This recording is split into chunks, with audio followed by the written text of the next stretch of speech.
Term policy में मरे बिना कुछ नहीं मिलेगा।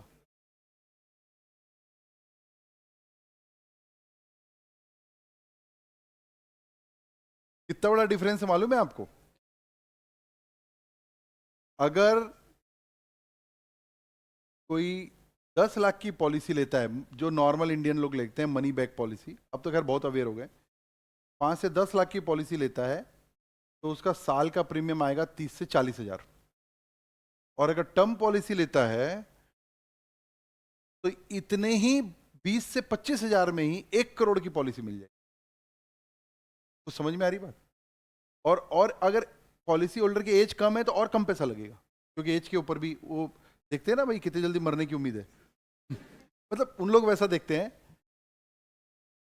तो टर्म पॉलिसी में जो है बहुत कम पैसे में बड़ी अमाउंट रिस्क कवर होता है। तो नेचुरली और जो पैसा बचेगा, मान लो आपने 25 हजार रुपये बचा लिया या 10 हजार रुपये बचा लिया, तो 10 हजार रुपये से SIP शुरू कर दो। अगर लंबा जी गए तो वो जो SIP किए हो ना, वो इतना बड़ा पैसा हो जाएगा कि आप बिलीव भी नहीं कर पाओगे। ठीक है ना? अगर आप लोग अभी से SIP शुरू कर दिए ना कहीं, कितने भी छोटी अमाउंट से, और CA बनने के बाद 10 से 15 साल तक उस पैसे पे नजर नहीं लगाए और चलते रहा वो पॉलिसी, और फिर थोड़ा कमाई बढ़ी तो थोड़ा बढ़ा दिए, थोड़ा बढ़ा दिए, तो CA बनने के बाद 15 साल के बाद आपके पास 25-50 करोड़ भी होंगे तो कोई बहुत बड़ी बात नहीं है, 100 करोड़ तक भी पहुंच सकता है। ये फिगर बिल्कुल मैथमेटिकली प्रूवन है और कोई हाइपोथेटिकल नहीं है। म्यूचुअल फंड में 15-15, 20-20% का भी रिटर्न आता है, 12% से निकालोगे तो भी अमाउंट आ जाएगी। समझ रहे बात को?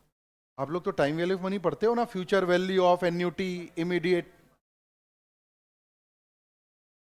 हाँ सर पढ़े तो थे। फ्यूचर वैल्यू ऑफ एन्यूटी, हाँ रट रट के जो पढ़े, तो वो आपको कब समझ में आएगा मालूम है? अपने पैसे लगेंगे जब, इतना जोर से समझ में आएगा ना, आप एक दिन बोलेगा अच्छा यही पढ़ाते थे क्या। या उनको समझ में आ चुका होगा जो अपना क्वेश्चन मान के बनाए होंगे। खैर, क्या समझ में आ गया?